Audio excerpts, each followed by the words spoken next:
Well, people are going to be pushed around in this city. Communities are going to be pushed around. That's been the history of the city from its beginning.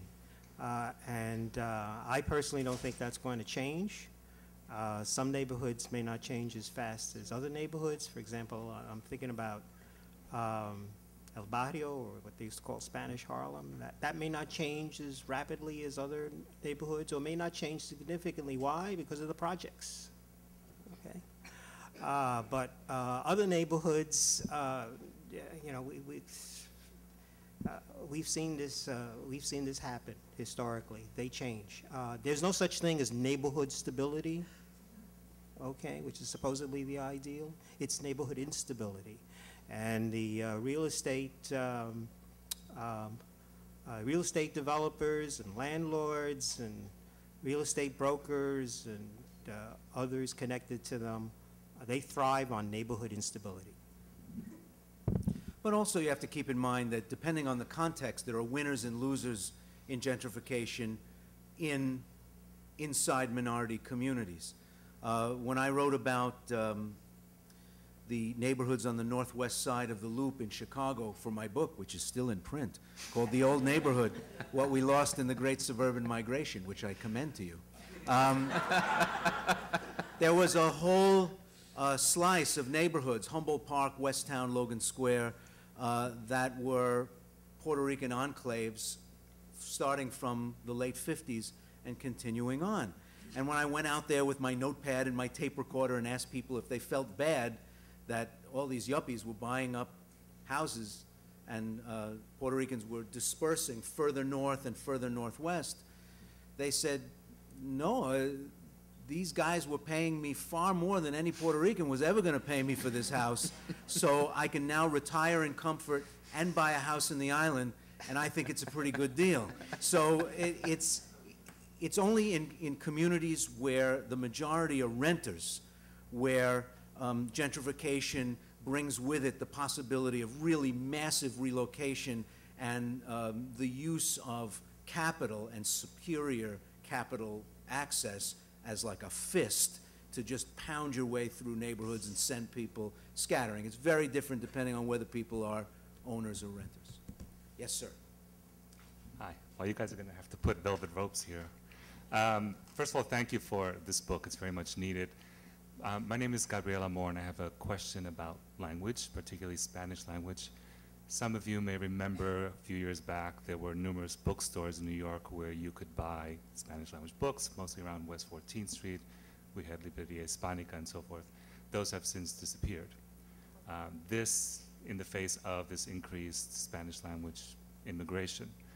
On the other side of that equation, New York University decided 3 years ago they could start a whole MFA program in creative writing given completely in Spanish, of which I'm a graduate, because there was enough of a critical mass here to support that. So my question to you is there a critical mass now, or will there be, do you think, of Spanish speakers that would support a wider space in which to communicate in Spanish, by which I mean a literary space, a scholarly space? Obviously we have news media, we have newspapers, magazines, but I'm thinking more in terms of all the writers who live in New York. Do you think that we've gotten to that point in the way that, say, Miami has gotten to that point with TV and other sorts of mass media? Well, I hope so, and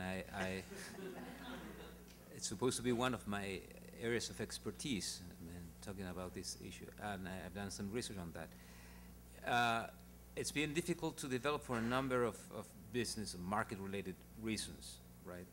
But I do think that there is a critical mass. I think that the publishing industry just have to find the ways to reach out to that mass. About the bookstores, you know, bookstores are disappearing. Also, English language bookstores are disappearing. I think it has to do with a reaccommodation of the printing world.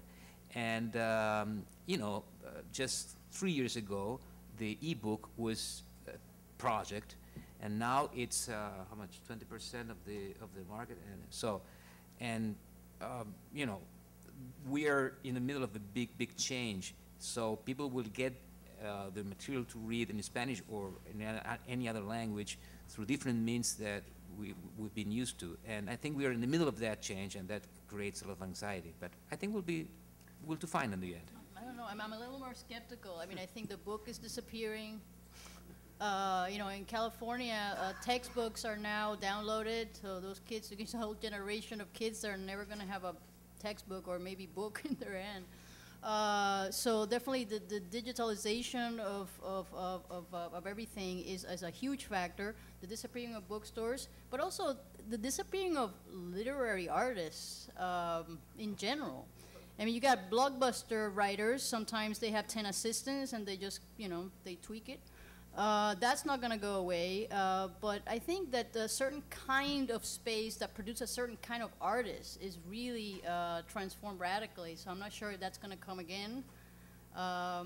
So we're really looking at new forms, new spaces, and new imaginings. Go ahead, Paul. I think the disappearance of the bookstores on 14th Street is a tremendous tragedy for New York, and it's something that I think everybody should address, and it has it bears on this question of identity and what will be a Latino identity in the future, and we've been discussing this sociologically in a reference to some dismal and wretched traditions of the American past, which are imprinted on the census data and this kind of thing. But there is a whole other way of looking at it, which has to do, which focuses on this question of language. And Whitman's point back in the 19th century was that Spanish language itself was a constituent element of what became the United States. And the possibility that we're beginning to see now ought to be, I think, that the Spanish language should again become a major element of American, in the sense of the United States, of American culture. I'm not a Puerto Rican, so it's not for me to say, but I would hope that Puerto Rico will one day vote for statehood, and which would make, I think, by definition, Spanish an official language of the United States, and it'd be good for the Democratic Party too. If Spanish were recognized as an official language of the United States, and the United States were to begin to recognize itself as a country something like Canada, which is officially bilingual, English and French. If the United States were bilingual or trilingual, this would be a great thing. And it would certainly, I think it is beginning already to change a little bit the shape of American literature.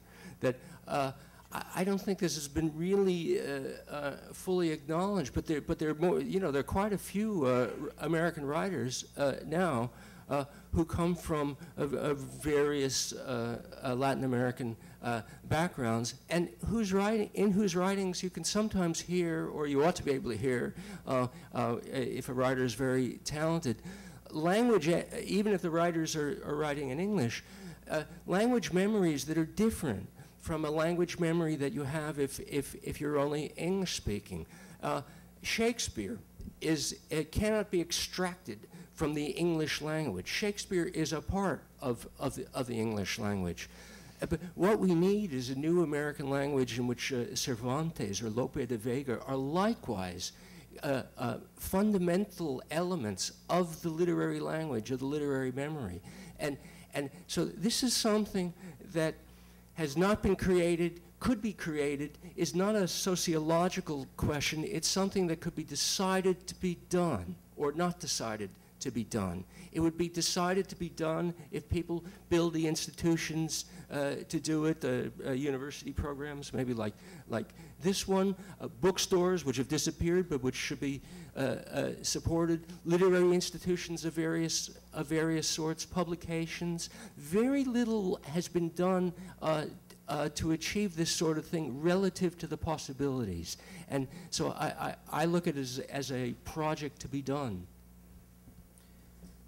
Say we should stay away from officializing languages.